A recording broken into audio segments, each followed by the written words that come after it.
Okay, so for today's deep dive, we've got something really interesting to dig into. Yeah, definitely a little different from our usual stuff. Yeah, totally. So, a lot of you have been sending us poetry. Yeah, we've gotten a lot of requests for poetry. I mean, I guess that makes sense. Right. Poems are, like, super concentrated meaning and emotion. Yeah, they really pack a punch. Exactly. So, we're finally giving the people what they want, right? Deep dive into a poem, a hymn, actually. It's by this Indian spiritual leader, Chithambaram Ramalinga Swamy. Wow. Yeah, I remember from my research, he was like a really big deal back in the 19th century. Yeah, like a social reformer, poet, and I think they even considered him a saint. Right, a saint. That's it. Yeah. Okay, so this poem, it's packed with profound stuff, life, death, truth, wisdom, all the biggies. A whole shebang. Haha, yeah.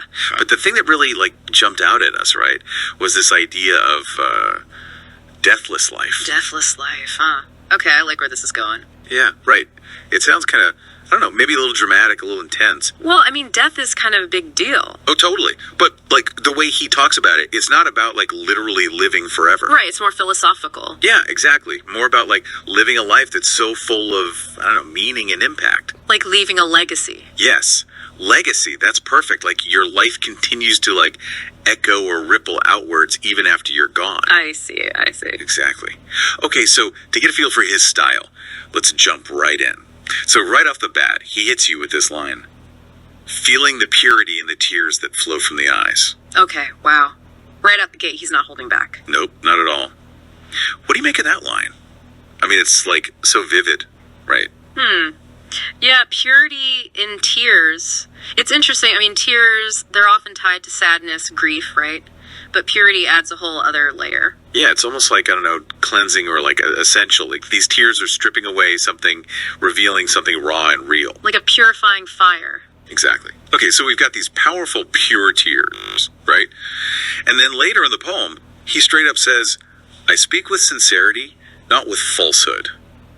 So he's calling for honesty, authenticity. Yeah, big time. Hey, I'm not messing around here. I'm telling you the truth. The real deal. No sugarcoating. None. Which honestly feels so relevant today, right? I mean, we're bombarded with information all the time. Yeah, and it's hard to know what's real and what's not. Totally. So he's laying the groundwork. He's saying, look, life is intense. There's joy, there's sorrow, and it all boils down to truth, to keeping it real. I like that. So he's setting the stage for this deathless life. Yeah. But how do we get there? What's the path? Right, exactly. Well, he introduces this interesting figure, a king or sovereign. It's clearly a metaphor for a higher power. Okay, a king. So that brings in ideas of authority, guidance, maybe even divine law. Yeah, totally. Which makes me think, a lot of spiritual traditions emphasize surrender, letting go of the ego. Right, going with the flow. Right. But a king, he's also about setting boundaries, giving commands. Right, yeah, there's a structure, a system in place. So how does that fit with Ramalinga Swamy's emphasis on personal sincerity, on finding your own truth? Is he saying there's a right way and a wrong way to live? Or is it more about aligning yourself with some kind of cosmic order? That's the big question, isn't it? It's definitely a paradox. Maybe it's about finding a balance between surrendering to something greater than ourselves and staying true to our own inner compass. Yeah, find that sweet spot, that harmony. Yeah, the middle path. Right. And maybe that's how we achieve this deathless life. Finding that balance, the key to transcending death. Possibly. I mean, he doesn't, spell it out for us, right? It's all very poetic, very metaphorical. Yeah, he leaves room for interpretation, for personal reflection. Exactly. Okay, so we have these intense emotions, the search for truth, this king figure. But, what does it all actually look like, this deathless life? Right, how does it manifest? Yeah. Well, he doesn't give us, a step-by-step guide, but he does use some really striking imagery. Like those tears of purity. Exactly. So, to me, it's not about, literally living forever.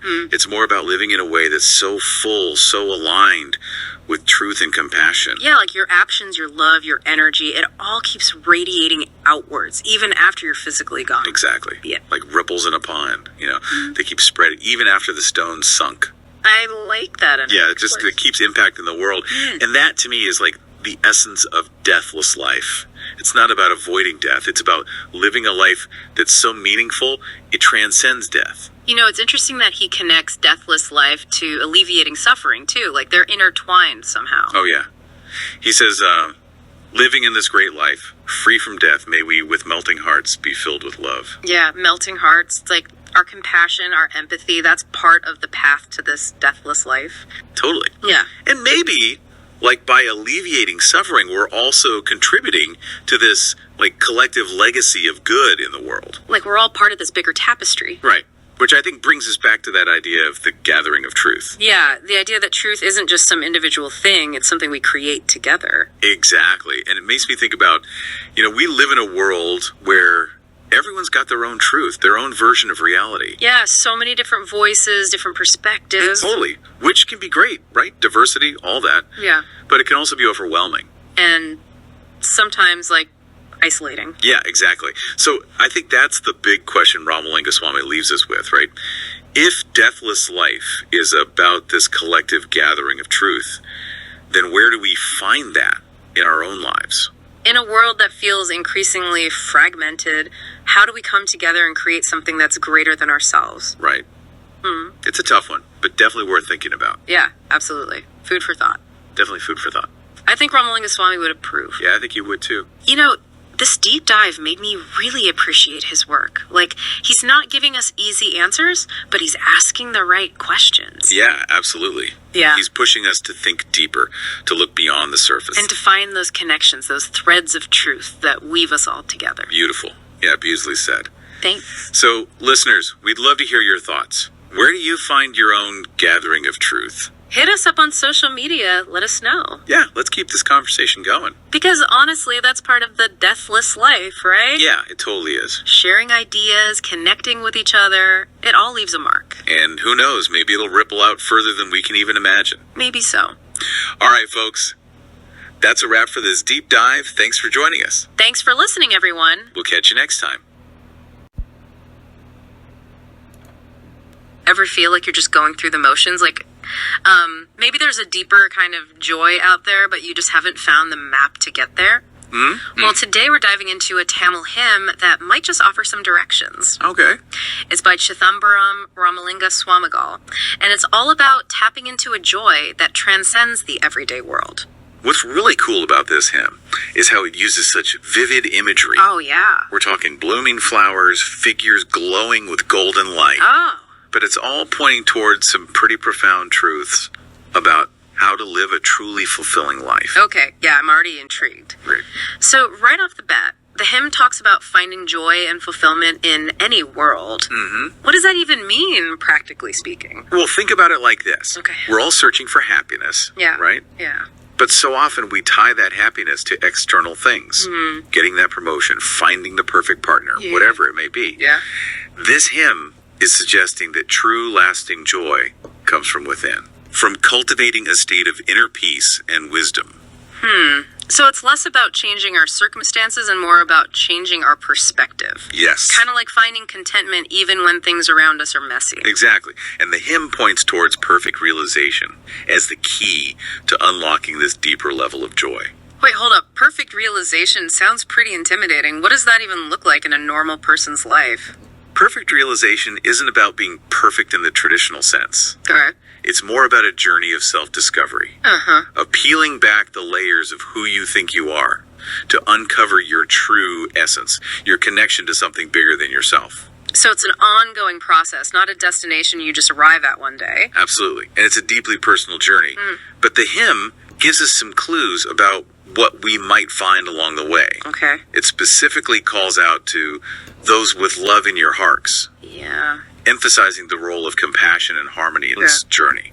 So it's not just about sitting on a mountaintop meditating, it's about bringing those loving vibes into our interactions with the world. Right. It's interesting because the hymn doesn't just talk about love as a feeling. Yeah. It presents it as an active force. A choice we make in every moment to approach life and others with kindness and understanding. Yeah, that resonates with me. It's like we can choose to react with frustration to that annoying coworker. Sure. Or we can try to see things from their perspective, maybe even offer them some support. Not always easy, but definitely a powerful shift. And that shift, that intentional choice to act from a place of love, Yeah. that's part of what the hymn is pointing towards when it talks about transformation. Okay. It actually uses this incredible metaphor. Oh. Reaching your goal is like a flower blooming in full glory. Okay, I have to admit, that imagery is gorgeous. Right. But how does a flower actually transform? I mean, it's not like it suddenly decides to bloom, right? Well, think about all that goes into a flower blooming. It needs the right soil, the right amount of sunlight and water time to develop its roots, and then seemingly out of nowhere, it bursts open with these vibrant colors, this incredible beauty. Wow. It's the same with us.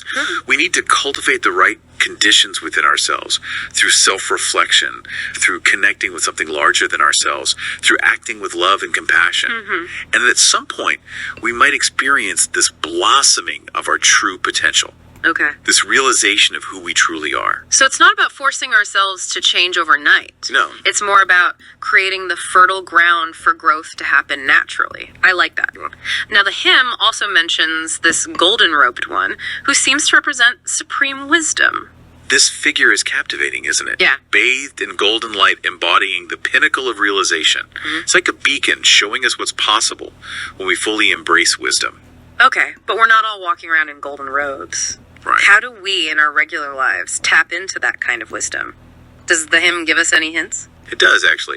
The hymn describes this wisdom as being full, like the essence of the divine. It's not just about knowing facts or having a sharp mind. Right. It's about connecting with a deeper source of truth. So it's more of a way of being than a set of skills. Exactly. Yeah. And the hymn suggests that this way of being, this alignment with wisdom, is what allows us to achieve what's truly valuable in life. Okay, that makes sense. But what's truly valuable is pretty subjective, isn't it? Sure. Like, one person might value financial security above all else, Right. while someone else might prioritize creative expression or helping others. You're right. It's definitely personal. Yeah. But the hymn is inviting us to look beyond those surface level desires. Okay. Those fleeting things we often chase after. Right. And ask ourselves, what truly brings lasting fulfillment? What aligns with my deepest values, with my sense of purpose? So it's about getting clear on what matters most to us and then letting that guide our choices. But how do we actually do that? I mean, it's easy to get caught up in the day-to-day grind, you know, Yeah. work bills, social media. It's like our attention is constantly being pulled in a million different directions. And that's where the hymn's message about the precious gem of the true assembly comes in. Okay, remind me. What's the true assembly all about again? It refers to finding spiritual truth within a community of like-minded seekers. Okay. It's about surrounding yourself with people who are also on this path of self-discovery, who can offer support, guidance, and a sense of shared purpose. But isn't spiritual growth also a very personal, individual journey? Yes. How do we balance that need for solitude with the benefits of being part of a community? That's a great question. Yeah. And I think it's about finding a balance that works for you. Okay. Maybe it's attending a weekly meditation group, joining a spiritual book club, Yeah. or simply having a few close friends with whom you can share your deepest thoughts and feelings. So it's less about the specific form the community takes and more about the quality of the connection. Exactly. It's about finding those spaces where you feel seen, heard, and supported on your journey. And, you know, when you think about it, that idea of community of collective wisdom Right. is something that resonates across many cultures and spiritual traditions. It's true. It's like we're all in this together, helping each other along the way.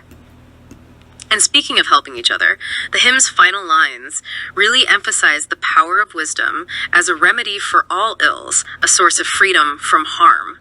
What's your take on that? Well, it's not suggesting that wisdom will magically erase all our problems or prevent bad things from happening. Right. But it is suggesting that by aligning ourselves with this deeper wisdom, Yeah. we can develop an inner strength and resilience that allows us to navigate life's challenges with more grace and peace. So it's about cultivating an inner sanctuary, a place of calm amidst the storms. Yes. And from that place of centeredness, we can approach challenges with more clarity, compassion, and wisdom. Right. We might not be able to control everything that happens to us, Yeah. but we can control how we respond. That's so powerful. It's like even when things are tough, even when we're feeling lost or uncertain, we can always tap into that inner wellspring of wisdom and find our way back to a place of peace. Exactly. And that's what makes this hymn's message so timeless and universal. It's offering us a path, a way of being in the world that is grounded in wisdom, love, and a deep connection to something greater than ourselves. Okay, so we've covered a lot of ground here. explored some pretty deep concepts. Yeah. But I'm wondering, how do we actually integrate this wisdom into our daily lives? It's easy to get inspired while listening to a podcast. Right. But then we go back to our busy lives and it all sort of fades away. You're absolutely right. It's about making those small intentional choices day after day Okay. to align our thoughts, words, and actions with the wisdom we've been discussing. Like what kinds of choices? Well, it could be something as simple as starting each day with a few moments of quiet reflection. Okay. Asking yourself, how can I bring more love and compassion into my interactions today? How can I approach my work with a sense of purpose and meaning? Yeah, that's a great idea. Kind of setting an intention for the day. What else? It can also be about being more mindful of how we spend our time and energy. Are we constantly seeking external validation, or are we cultivating a sense of inner worth? Right. Are we chasing after fleeting pleasures, or are we seeking deeper, more meaningful experiences? So it's about being more deliberate, more conscious of the choices we're making. Exactly. And it's about remembering that transformation is a process. It's not about being perfect or having all the answers. It's about being open to learning, to growing, and to becoming the best version of ourselves. You know what strikes me about all of this is that it's not about denying the challenges of life. Right. Or pretending that everything is sunshine and roses. It's about acknowledging those challenges, but approaching them from a place of inner strength and wisdom. Right. And that's what makes this hymn's message so powerful, so relevant to our lives today. Yeah. It's not offering us a quick fix or a magic formula. It's offering us a way of being in the world that is grounded in truth and love and in a deep understanding of our own potential. And that potential, that capacity for growth and transformation is something that resides within each of us. It's Yeah. not something we have to earn or achieve. It's something we simply need to tap into. Exactly.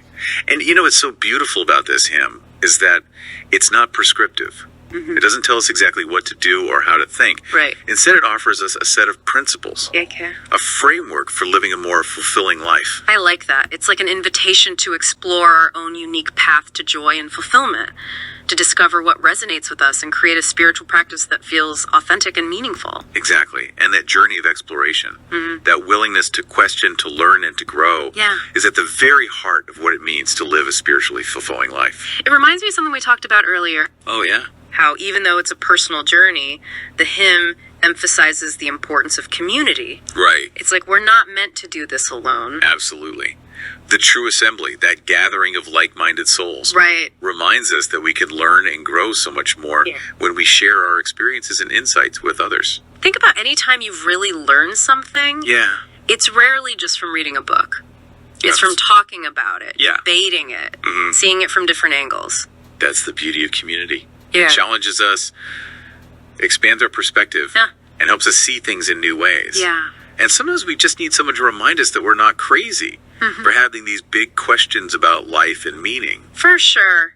It's easy to feel isolated when you're grappling with these big existential questions. Right. Having a community, a group of people who get it, can make all the difference. And the hymn doesn't shy away from the tough stuff. Yeah. It acknowledges that life is full of challenges. Right. But it suggests that by aligning ourselves with this deeper wisdom, we can develop an inner strength Okay. that allows us to navigate those challenges with more grace and resilience. It's not about pretending that everything is perfect No. or ignoring the difficulties. It's about facing them head on, Right. but with a sense of peace and understanding that comes from connecting with something larger than ourselves. And that's what's so inspiring about this hymn's message. Yeah. It's a reminder that even in the midst of chaos and uncertainty, we have the power to choose love over fear, Okay. wisdom over ignorance, Yeah. and connection over isolation. So as we wrap up this deep dive into the hymn's message, what's the one thing you hope listeners take away from this conversation? I'd say this. Okay. The next time you're feeling lost, overwhelmed, or disconnected, Yeah. remember the imagery of the hymn, Okay. that flower blooming, Right. the golden-robed one, that sense of universal joy. Okay. These are not just poetic flourishes. Right. They're reminders that the potential for peace, wisdom, and connection is always within you. Beautifully put. It's like the hymn is giving us permission to tap into that potential. Exactly. To cultivate those qualities within ourselves and to create a life that is both meaningful and fulfilling. And remember, you don't have to do it alone. Right. Find your community.